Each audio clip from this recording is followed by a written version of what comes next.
Wala taqrabu zina innahu kana fahisyah wa sa'a sabila. Dan janganlah kalian mendekati zina. Karena zina itu perbuatan keji, perbuatan yang kotor, perbuatan yang buruk. Ya. Kenapa Allah Subhanahu wa taala melarang kepada hambanya untuk mendekati zina? Karena memang manusia itu lemah. Syahwat itu menyambar-nyambar. Ya. Jadi syahwat itu kalau dia sudah bergelora, sudah menyala-nyala, maka akal itu tertutup. Ya, enggak laki, enggak perempuan sama.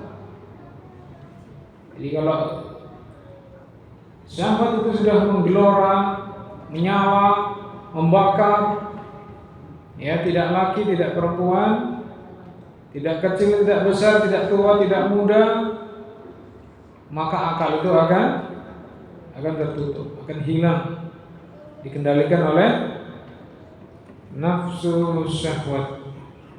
Makanya semua perkara yang bisa mengantarkan kepada perzinahan itu diharamkan.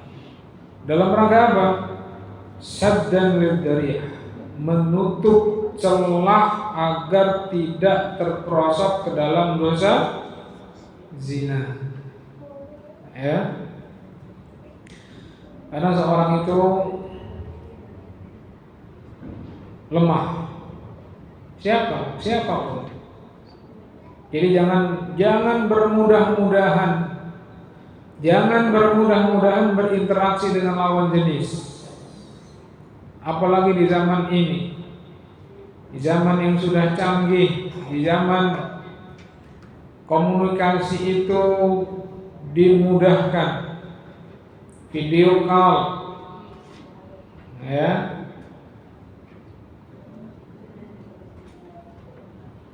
Telepon dan seterusnya.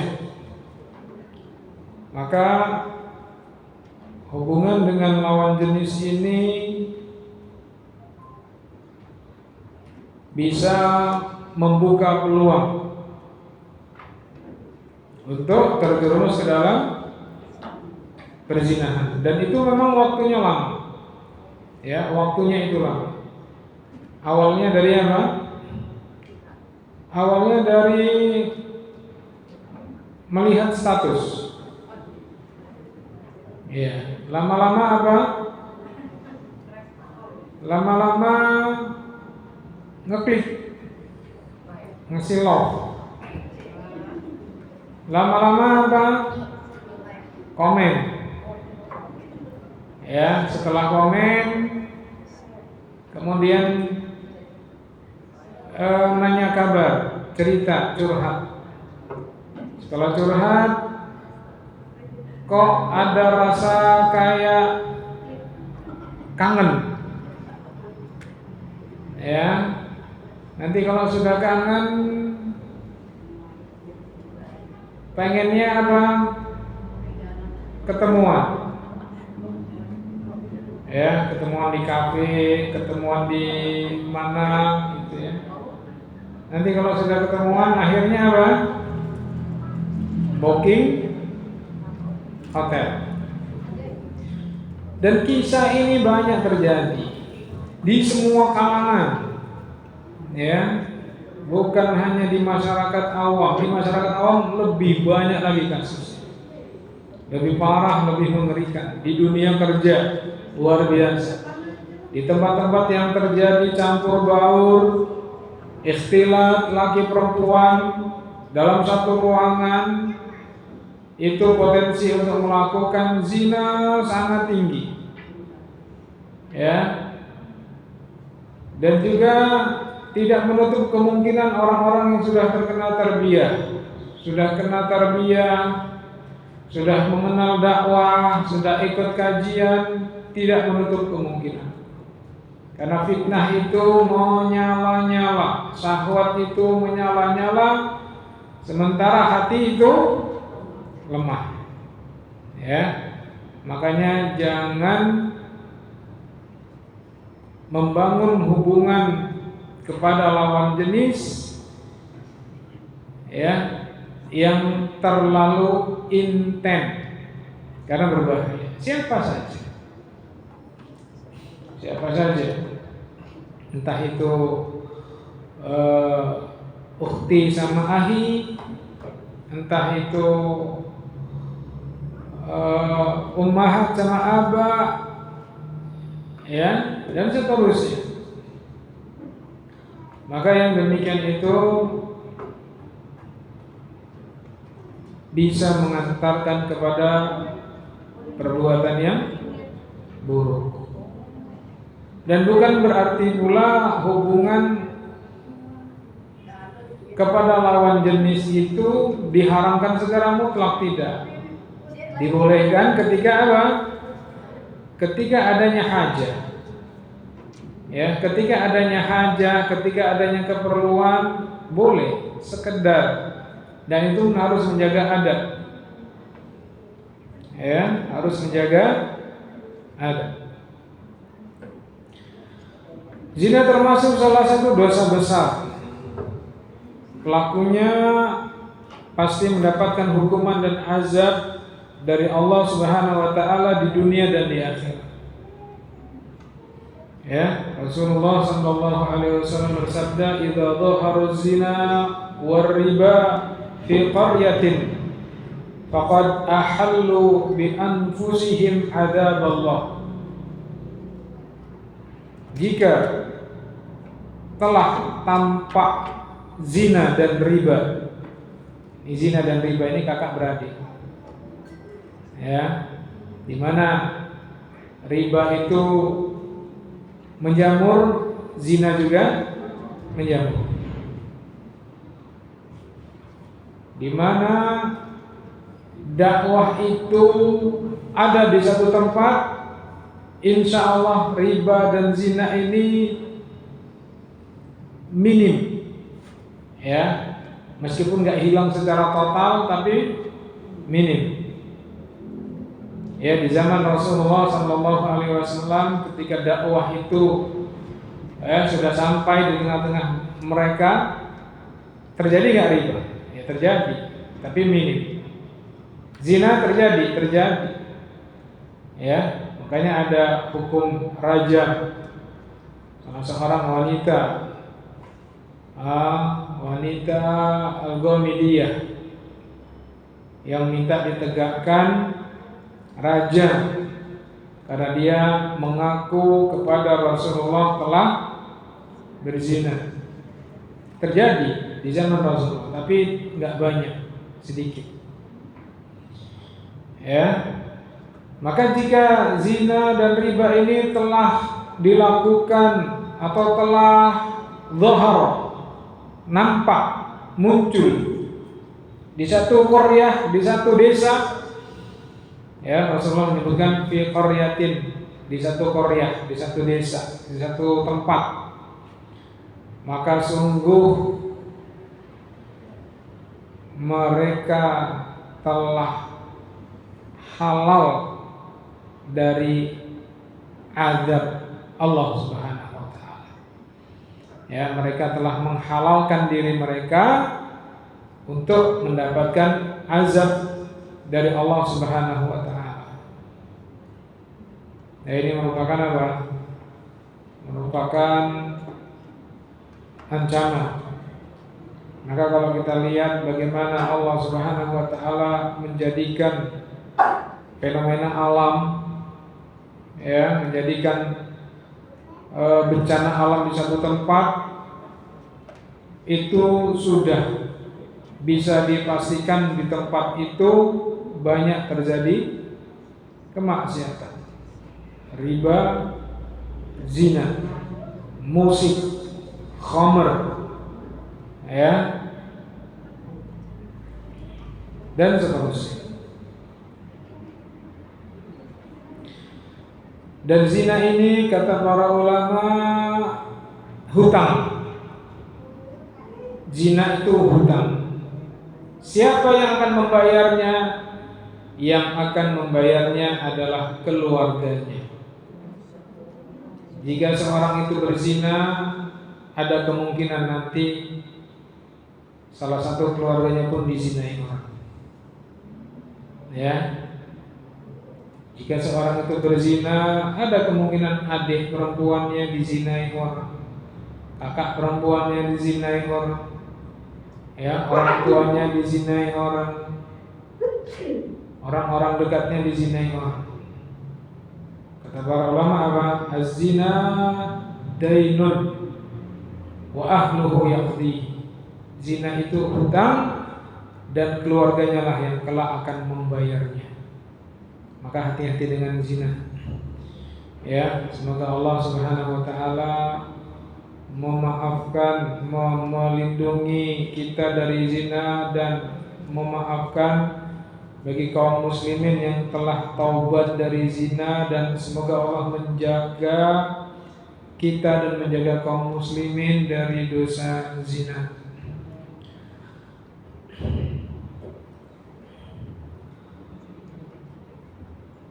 Ada salah seorang pemuda dari hadisnya Abu Umamah Al-Bahili izin kepada Rasulullah, "Ya Rasulullah, izinkan aku untuk berzina." Itu kejadian itu ketika Rasulullah sedang di masjid bersama para sahabat-sahabatnya. Mendengar ucapan ini, para sahabatnya itu marah dan ingin memukul pemuda ini. Ya. Kemudian Rasulullah Shallallahu Alaihi Wasallam dengan sifat yang lembut, bijak, penuh kasih sayang, ya, menghentikan perbuatan para sahabat Nabi dan mengatakan, "Da'u, tinggalkan, jangan dipukul." Kemudian Rasulullah Shallallahu Alaihi Wasallam meminta pemuda itu untuk mendekat, maka pemuda itu pun mendekat.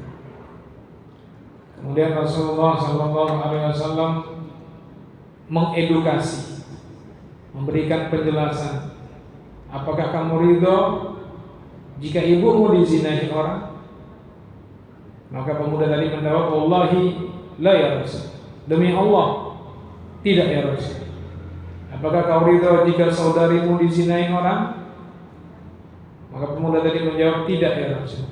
"Apakah kau ridho jika bibimu, jika tantemu, jika anak perempuanmu dizinai orang?" Maka pemuda tadi menjawab, "Demi Allah, tidak ya Rasul." Begitu juga dengan orang lain, mereka tidak ridho kalau ibunya, anak gadisnya, saudarinya, bibinya, keponakannya, tantenya, uaknya dizinai orang. Mereka juga enggak ridho. Ya, kemudian Rasulullah Shallallahu Alaihi Wasallam mengusap dada pemuda tadi, ya, dan mendoakan, "Allahumma ighfir lahu, Allahumma tahhir qalbahu, Allahumma ahsin farjahu." Ya Allah, ampunilah dosa pemuda ini. Ya Allah, sucikanlah kalbunya. Dan ya Allah, jagalah kemaluannya. Maka kata pemuda tadi, "Sejak saat itu aku tidak lagi punya keinginan untuk berzina." Ya. Hadis ini banyak mengambil pelajaran. Yang pertama apa? Yang pertama, kasih sayang Rasulullah Shallallahu Alaihi Wasallam kepada umatnya. Ya, ketika yang lainnya marah, Rasulullah tidak marah. Kemudian yang kedua apa? Pentingnya seorang itu memberikan penjelasan. Jadi kalau ada orang melakukan kesalahan, tidak langsung dimarah. Ya, kalau ada anak mecahin gelas, mecahin piring, ngotorin lantai, numpahin air minum, makanan, tidak langsung dimarah. Tapi apa? Ditanya dulu kenapa. Ya, mungkin dia nggak tahu, mungkin dia nggak lihat, mungkin dia nggak sengaja. Banyak kemungkinan yang anak-anak itu akalnya tidak sempurna. Ya, kemudian diberikan penjelasan oleh Rasulullah. Ya, setelah diberikan penjelasan apa? Didoakan. Ya, didoakan. Doa ibu kepada anaknya. Nah, ibu nggak bisa ngawasin kamu 24 jam. Ketika kamu di luar, ibu nggak tahu kamu itu main sama siapa, pergi sama siapa, dan seterusnya. Ibu pesan sama kamu, jangan melakukan ini dan ini. Ya, nanti kalau kamu melakukan ini akibatnya demikian. Ingat pesan ibu dan seterusnya. Ya, itu namanya apa? Edukasi, pembelajaran. Ya, memberikan pembelajaran. Kemudian apa? Doakan kebaikan. Mendoakan kebaikan. Kemudian pelajaran berikutnya apa? Di sini para ulama kita menyebutkan bahwasanya zina itu hutang. Makanya Rasulullah tadi mengatakan, kalau apakah kamu ridho kalau ibumu dizinai orang? Kenapa? Kalau kamu berzina nanti ada kemungkinan ibumu dizinai orang. Apakah kau ridho kalau putrimu dizinai orang? Karena kalau kamu berzina, kemungkinan putrimu juga dizinai orang. Apakah kau ridho jika bibimu, saudarimu, keponakanmu, ya, dizinai orang? Maka dari sini para ulama mengambil pelajaran bahwasanya zina itu apa? Hutang. Ya, hati-hati. Maka barang siapa yang dulu pernah melakukan zina, ya, karena hawa nafsu, karena kejahilan, karena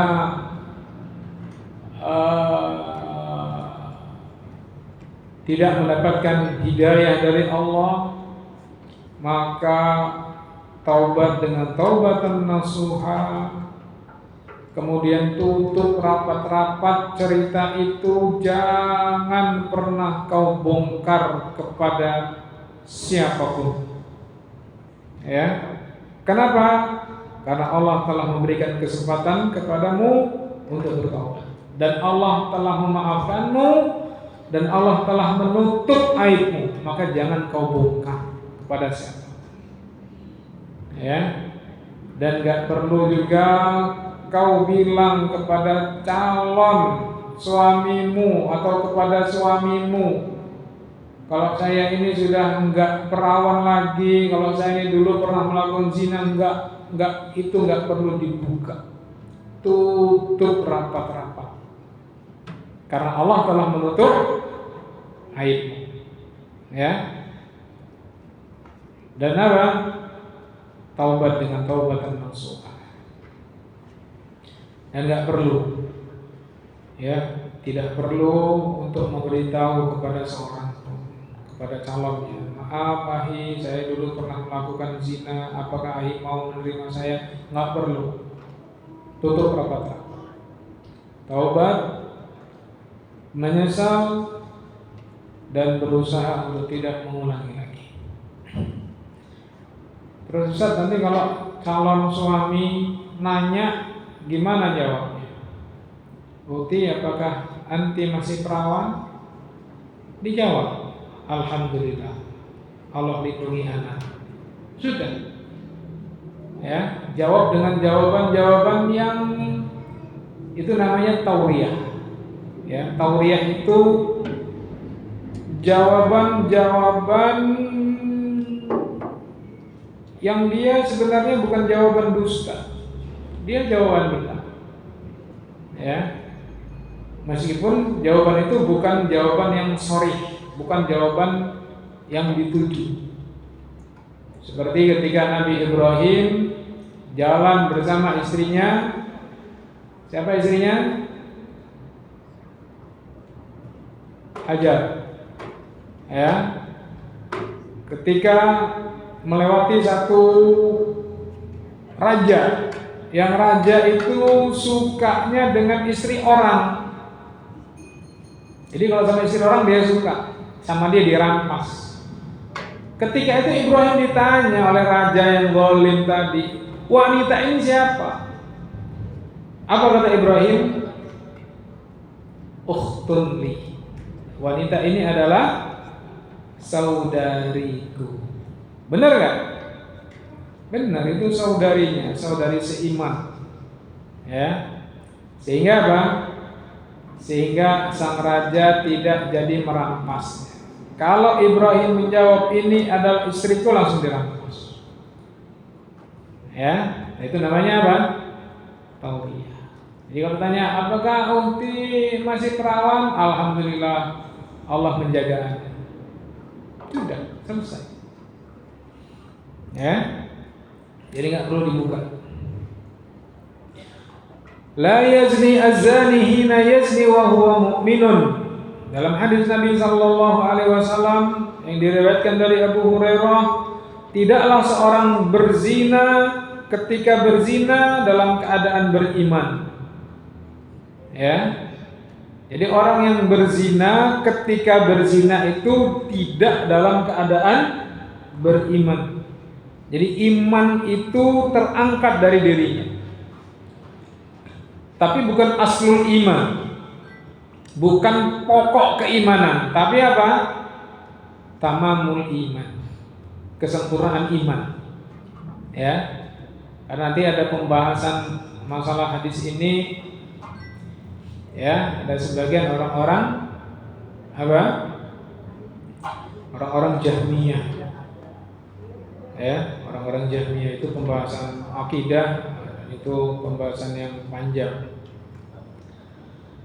Jadi ketika seorang itu sedang berzina, dia tidak dalam keadaan membawa imannya, dalam keadaan iman yang sempurna. Tapi aslul iman itu masih ada pada dirinya. Ya. Dan inilah juga sebagian sekte seperti sekte-sekte Khawarij yang mengatakan pelaku dosa besar itu keluar dari iman. Ya, pelaku dosa besar itu kafir, kata orang-orang Khawarij. Ya, sebagian orang Mu'tazilah juga mengatakan itu. Jadi orang kalau dia melakukan dosa besar maka dia kafir. Tapi menurut pendapat ulama ahlu sunnah tidak kafir. Para pelaku dosa besar itu tidak kafir selagi dia tidak meyakini perbuatan tersebut halal. Ya, kalau dia masih meyakini zina itu berdosa, tapi dia lakukan karena dia didorong oleh hawa nafsu, karena lemahnya iman, karena kekhilafan dia, maka dia tidak dihukumi kafir, tapi dihukumi terjerumus ke dalam dosa besar. Ya. Adapun hadis ini, la yazni az-zani hina yazni wa huwa mu'min, tidaklah orang yang berzina ketika berzina dia dalam keadaan beriman. Ini maksudnya tamamul iman, kesempurnaan iman, bukan pokok iman. Bukan artinya seorang muslim yang berzina kemudian dia jadi kafir, bukan. Ya. Maka ahlu sunnah tidak mengkafirkan para pelaku dosa besar. Para pelaku dosa besar tidak dikafirkan. Ya, mereka tetap pada keimanan mereka, hanya saja imannya yanqus, berkurang. Ya, tapi aslul iman itu tetap ada, tidak hilang. Ya. Kemudian dalam hadisnya Abu Hurairah juga, Rasulullah sallallahu alaihi wasallam bersabda, "Idza zana ar-rajulu kharaja minhu al-iman, fa kana alaihi kadzullati fa idza aqla'a raja'a ilaihi al-iman." Sesungguhnya jika seorang berzina berarti imannya telah keluar dari dirinya. Pada waktu itu imannya seperti dzullah, seperti awan. Jika dia berhenti, maka imannya akan kembali lagi kepadanya. Ya, ini menunjukkan apa? Para pelaku dosa besar tidak dikafirkan. Tidak seperti anggapan orang-orang Khawarij.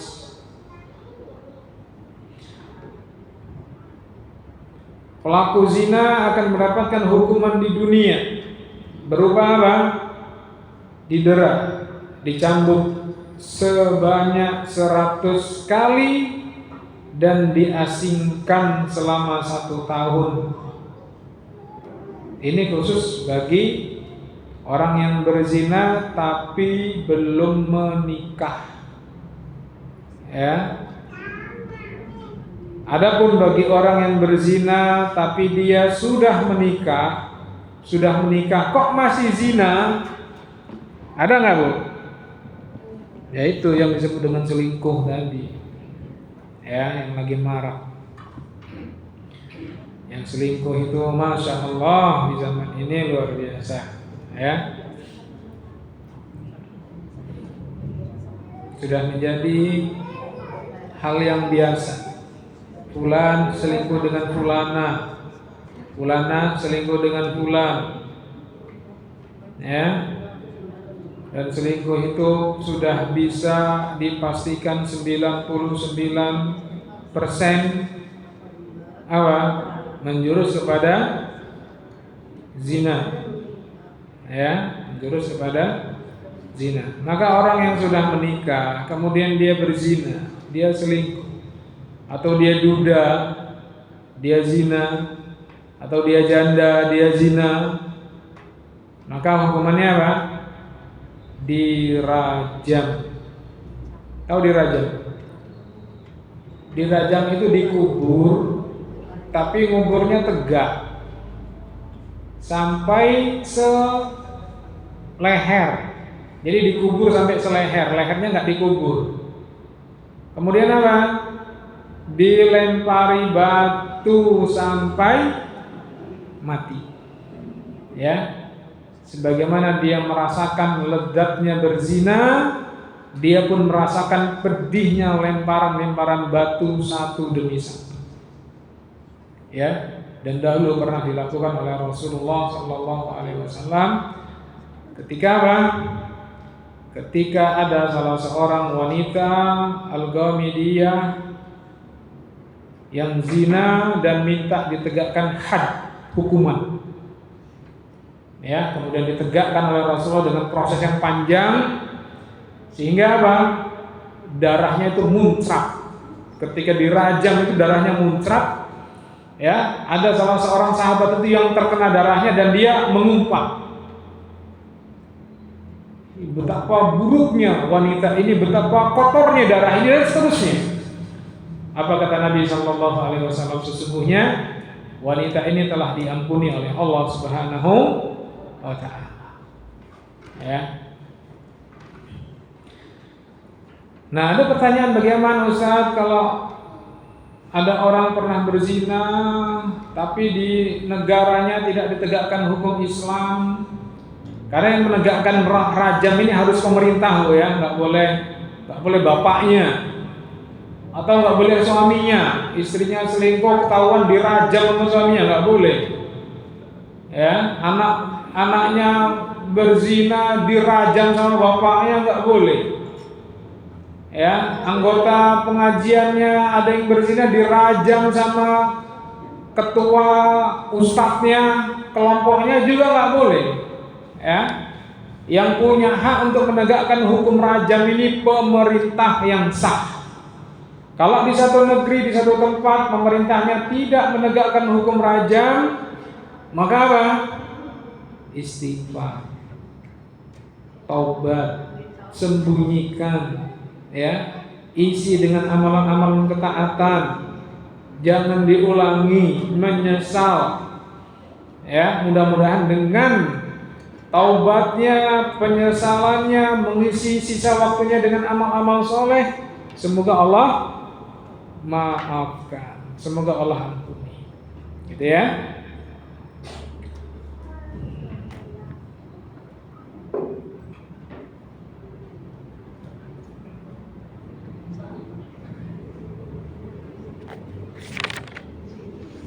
Dan zina ini bukan hanya dia yang menanggung dosa, tapi juga anak ikut menanggung dosa, apalagi kalau dia hamil di luar nikah. Anak menanggung malu, ya, ketika anaknya itu perempuan dan ingin menikah. Kalau bapak biologisnya tidak terus terang mengatakan kepada petugas pencatat nikah, Pak, ini anak saya anak hasil zina, saya tidak punya hak untuk menikahkan, tolong bapak yang menikahkan. Harusnya begitu SOP-nya, ya. Tapi karena kejahilan, keawaman sebagian masyarakat, dan karena gengsi dan malu, dia tetap menikahkan anak hasil dari hubungan gelapnya dulu, ya. Dan itu apa? Nikahnya tidak sah. Dan dia kalau punya anak, ya anaknya juga hasil zina. Kalau berhubungan, ya hukumnya statusnya zina. Na'udzubillah. Itu dosa yang diwariskan akhirnya. Anaknya menanggung dosa. Sebab dari siapa? Dari orang tuanya. Ya, ada orang tua pernah diingatkan, Pak, ini kan dulu anakmu ini lahir di luar nikah. Jadi nanti kalau mau nikahkan, biar wali hakim yang menikahkan, kepala KUA yang menikahkan. Bapaknya malah mencak-mencak. Yang menikahkan harus saya. Dosanya saya yang nanggung. Subhanallah. Astagfirullah. Ini musibah. Kebodohan melahirkan dosa.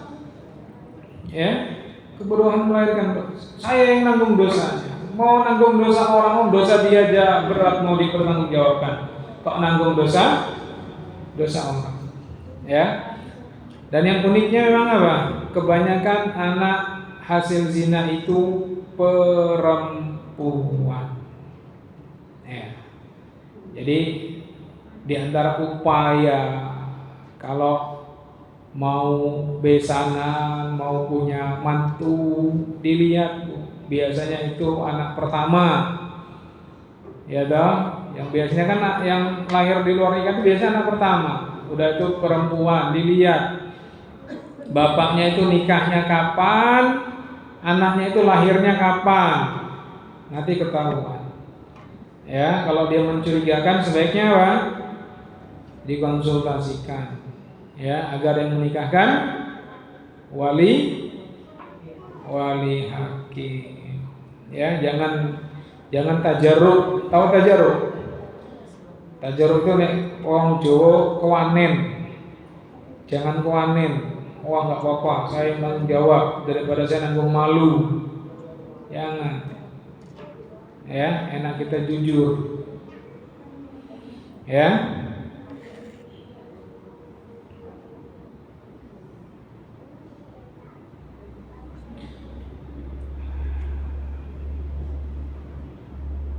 Jam berapa ini?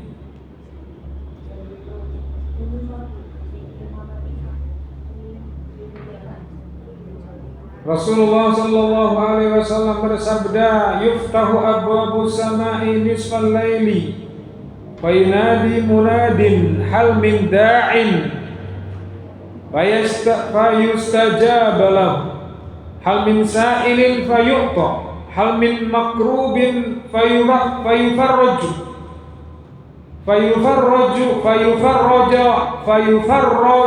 an.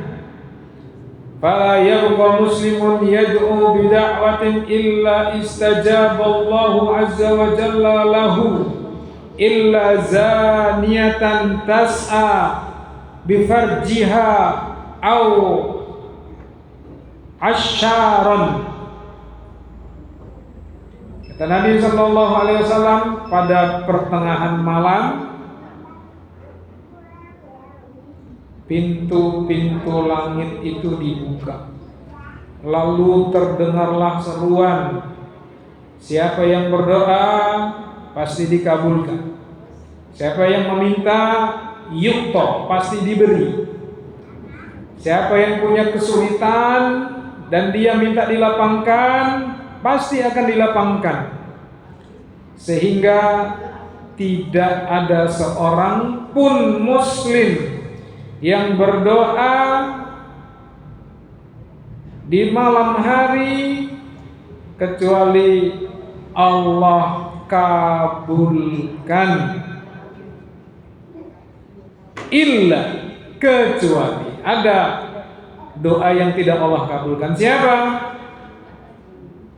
Zaniatan tas'a bifarjiha, yaitu wanita pezina yang mencari penghasilan dengan kemaluannya. Ya, kalau bahasa kitanya itu apa? Melacur. Dan para pemungut pajak. Ya. Jadi orang yang memungut pajak sama orang-orang yang berzina itu kalau doa tidak diijabah. Wallahu ta'ala a'lam bishawab. Naktafi ila huna. Nanti kita sambung pada pertemuan berikutnya.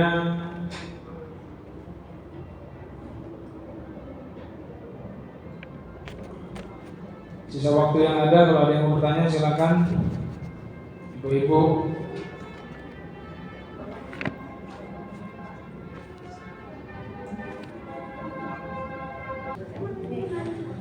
Ustaz, bagaimana hukum anak hasil di luar nikah atau hasil zina? Terus anak hasil zina ini menikah tapi juga hamil di luar nikah. Selanjutnya menikah, yang menikahkan bapaknya, yang menikahkan ibunya, bapak yang menikahkan ibunya tapi di luar nikah.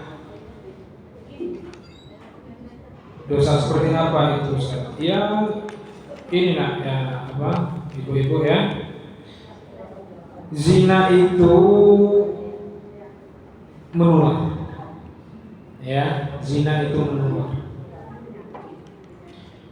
Jadi kalau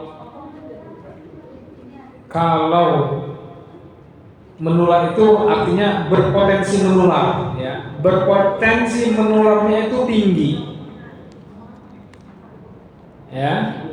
Jadi bisa sampai di atas 75% potensi menular. Jadi kalau anak hasil zina, bisa jadi nanti anaknya juga berzina. Ya, makanya nanti tergantung didikan. Kalau orang tuanya mendidiknya dengan benar, dia bertaubat, dia berusaha untuk tidak melakukan lagi, dia menyadari kesalahan dan kekurangannya, dan dia mohon minta benar sama Allah untuk diperbaiki keturunannya, insya Allah kabulkan, insya Allah. Ya, tapi itu berpotensi menularnya itu cukup tinggi. Ya, makanya di antara perkara yang dijaga oleh Allah Subhanahu wa taala terhadap Rasulullah itu, nasabnya Rasulullah itu bersih dari zina. Ya, dari bapaknya, kakeknya, buyutnya, canggahnya terus ke atas bersih dari zina. Ya, upaya apa? Dalam rangka Allah ingin menjaga keturunannya.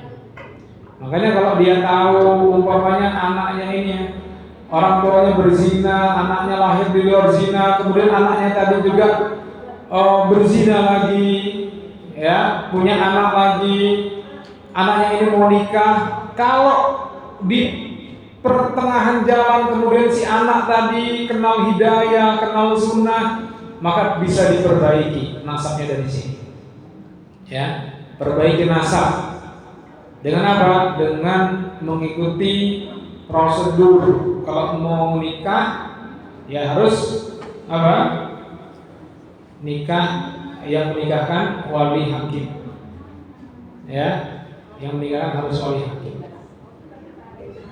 Atau kalau dia sudah kejadian dan dia tahu bahwasanya dulu saya anak hasil zina umpamanya, ya, si A anak hasil zina, oh ya Allah saya anak hasil zina toh, ya, tapi kalau saya dulu waktu nikah kok bapak saya yang nikahkan, harusnya kan wali hakim. Maka apa? Dia bisa urus itu, dia bisa pergi ke KUA untuk dinikahkan ulang, ya. Dia pergi bersama suaminya, yuk mas kita ke KUA, yuk mas kita nikah ulang di KUA, yuk mas. Karena waktu itu pernikahan kita itu tidak sah, ya. Jadi bisa nikah ulang nanti KUA yang menikahkan. Ceritakan kronologi itu. KUA itu paham terhadap fikih munakahah, ya. Ceritakan nanti KUA yang akan memberikan solusi.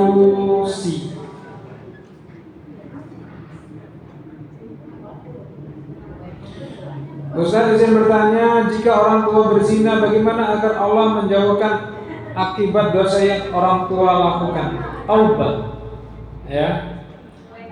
Kalau orang tua kita punya cerita hidup yang kelam, kita yang merubahnya. Jangan kita yang mewarisinya, kita rubah. Ya, dulu orang tua saya masa lalunya kelam, pergaulan bebas, hamil di luar nikah.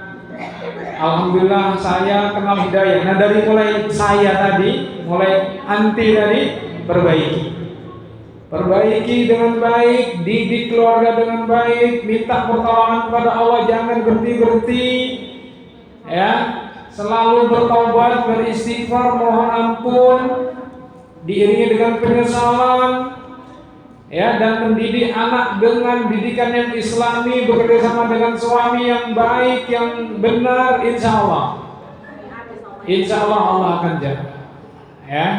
Tapi kalau dia tidak memperhatikan didikan tarbiyah Islamiyah, ya nanti dosa orang tua akan mengalir ke anak juga. Dulu orang tuanya pergaulan bebas, si anaknya bisa pergaulan bebas, terus ke bawah. Ya, makanya apa? Minta petunjuk kepada Allah dan isi waktu dengan ketaatan, dengan belajar agama, dengan dengarkan tausiah, kajian, beribadah dan seterusnya, ya. Insya Allah. Karena kebaikan dosa itu bisa ditutupi dengan kebaikan. Innal hasanati yudhibna sayyi'at. Kebaikan itu akan menghilangkan keburukan. Ya. Ada lagi? Cukup? Naktafi lahuna wa nakhtatim bi kafaratil majlis. Subhanakallahumma wa bihamdika asyhadu an la ilaha illa anta astaghfiruka wa atubu ilaik. Tafadhalna barakallahu fikum.